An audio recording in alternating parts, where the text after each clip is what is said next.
How's it going, homesteaders and preppers?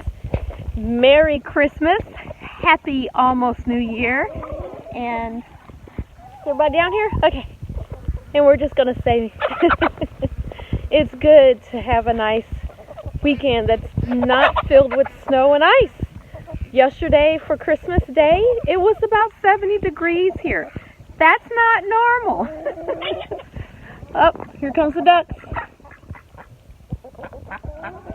So I just want to wish you all a Merry Christmas. In the meantime, let me catch up. I am bringing some scraps out for the animals, so let me dump this and I'll get right back with you. Hold on just a second.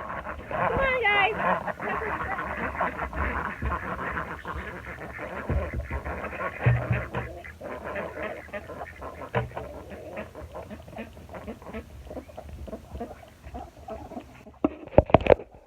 Oh, they love scraps. Okay. Yeah. You know what? I'm gonna leave this out here. I'm gonna go over here into the greenhouse. Brought me a bowl. And grab some lettuce. And alrighty. Now the fog finally lifted. It took all day for that to go away. It's probably been gone for about an hour. You could hardly see across the fields. And it's still kind of overcast, so this is our day today. It's kind of nasty, but I'm trying to stay chipper. So anyway, let's go into the greenhouse. We've got quite a bit growing in there to get us through winter. I usually don't have to buy lettuce over winter unless I want something different that I'm growing. Alrighty. Ooh, it's nice and warm in here. Let's see, we have I think I'm going to have to reseed this with some nice mixed greens, some tatsoi, curly kale, little kales. I usually always use this tray as a pick and go, so I'll get the rest of that cleared out and restart that. Got a lot of collards and kales, so those will grow up a little bit more, and we'll cook those up. I have some tropicals in here, which, you know what? I think they're ready to go into the house. They're starting to yellow a little bit. I even had some dill that popped back up. Didn't do great this summer, but it's up now. And some more white veined Swiss chard in there. That has been great to use as a cooked green or even mix it in with your lettuces for a salad. It's been really great for winter. This here is some nice good oak leaf lettuce.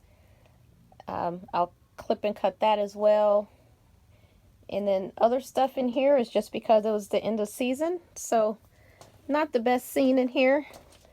I'll get this straightened up as winter goes. But oh, look at that. Looky. We have a tomato. Yes, you're coming into the house. Coming into the house. Oh, I love it. I love tomatoes in winter. There's another one still green. We have lots of buds growing on this. And this. Whoop, and you're falling. I need to grab some stakes. We have lots of buds, so everything's really happy in here. And this was outside. It was some different herbs, a lot of basils. Going to seed, so I guess I'll grab some of that and get that going. Ah, look, it's actually blooming up here. That over there too. Actually, some fresh basil sounds good. There we go. Yeah, but let me go ahead and I'll get some greens. Whoop. Alrighty, here. Now, Mr. SP brought me in some electric, so I now have electric out here. I'm so tired of me dragging electric lines from his garage to my greenhouse. Okay, so other than that, I'll go ahead and get some of this all clipped out. Sometimes I bring the scissors out here, other times I just go ahead and clip it by hand. Give it a quick rinse in a house, and then it's good for some salads. But I think this is about coming to its end here. And I'll just reset those. Makes nice, good mixed green tray. Not real big. Other than that, I'll go ahead and grab some of the other. So how have you and the family been? Now, I had a little sad day yesterday because a couple days before, I had one of my first meat rabbits. His name was Grayson. Very sweet. I had gotten him from a fellow rabbitry breeder. Absolutely love her and the quality of rabbits that she raised for breeding stock. He was one of my first, so I called him Old Man, but actually this all summer. He just really didn't have the energy anymore to breed. I didn't have the heart to just put him down because he'd been such a wonderful, wonderful, reliable, breeding stock, but also a pet. They are family at that point. So the last few days of his life, he was just tiring out. He decided to stop eating. He was still drinking, decided to stop eating. So I figured, you know what? We're going to bring him into the greenhouse and let him live out his last couple days, because it doesn't take long for them when they decide to give up. And so he, was in here in the greenhouse, nice, beautiful days. He walked around, didn't have the energy to jump up into anything, but I did put him down some greens to, which he didn't even touch. Let me see. There's one. He did a couple nibbles. That was it. And other than that, nothing. But basically, it became, as my daughter calls it, bunny hospice. Bunny hospice. But he lived out his couple days, and then he finally let go. So yesterday, I came in, I made a nice little cozy bed for him, just in a tray with some hay, and he laid down and went peacefully in the night. So I know there's a lot of people who really do not understand how someone can raise an animal and then butcher them. But honestly, I treat them like family. They have all of the love and attention that they give me, I give back to them. And then I don't have that regret that you would have, for instance, knowing the lifestyle of an animal that went through a meat factory. And believe me, that's not a fun life for them. So I have all of that love and joy and appreciation of that animal. We gave him a blessing, and we buried him on the property in a nice, really nice location. And I thanked him for that. And like I said, we bless them and we thank them even before we send them to freezer camp. But other than that, so I need to get this cleaned up. I think I'll do that tomorrow. Give me something to do outside. Come in here and get this straightened up for winter growing. And, I still have quite a bit of things in here growing that's normally going to sleep. But some lemon balm's seen better days. I might give that a little spritz of water. A neighbor was getting rid of some tropicals that he had in his greenhouse, so I grabbed them in here. Oh, now I see why you're fading. You've got babies coming.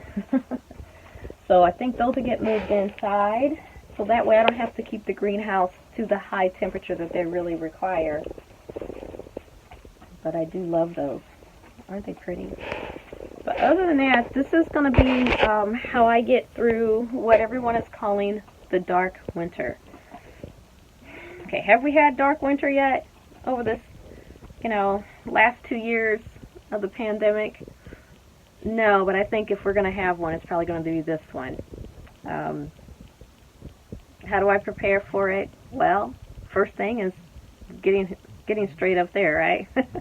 So I'm not going to lie. I don't like winter when it's dark and gloomy. It does bring me down. It brings me down quite a bit. So dark winter. Do I think we've been in a dark winter yet? No. Do I think we might go into one? Possibly, because this winter we have been really heavy on COVID. The prices for food is up. The price of gas is up. Things have been limited depending on what you're looking for. So it's anyone's say, but you don't have to have dark winter affect you if you prepare. So we do have a greenhouse. We do have greens going in here. You even saw my tomato plants, which they're very happy. And so come next month, we're going to be picking more tomatoes. And if I did need anything else, we have plenty of meat on the property. We have stocked pantries and freezers and canned areas. I never do show that though, but you know, that's something that every prepper needs to decide. Are they going to show that to everyone or not? Not me. So basically, you know, we are set as far as our greens, our meats. We are not in milk right now with our dairy goats, but we do have some that have been bred, and hopefully in another month we'll find out if they're with kid, and then I will have some more fresh milk besides what's in the freezer. Other than that, you know, this is going to keep me going, especially in the dead of winter when there's ice and snow outside. I can come in here, it will be 80 degrees and pretty with the sun up. I love that. But you know what? I hear sprinkling. I don't think we were going to have rain today, but it's sprinkling. So I think I'm going to go ahead and get Mr. SP's salad mix cut, and that way he can have some of that with supper.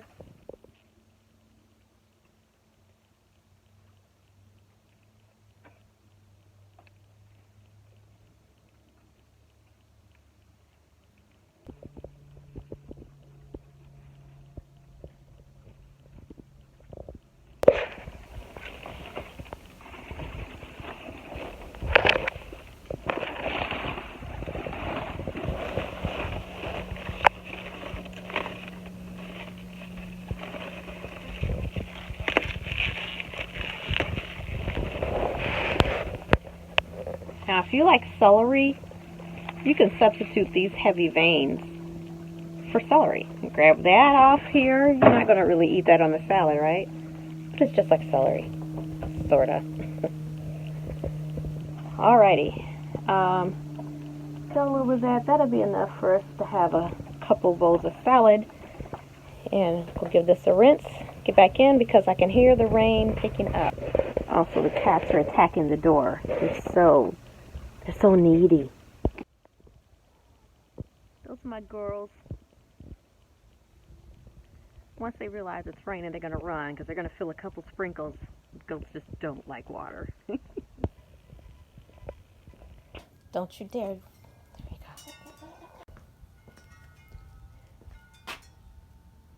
go. I've been finishing a quilt for my grandbaby, and it's toasty warm in here with the wood stove going. Went on and made myself some leftover Chinese. That's what we did for supper last night. And gonna also give myself a little bit of a banana mudslide mix. Gotta cheer myself up today because it is gloomy outside.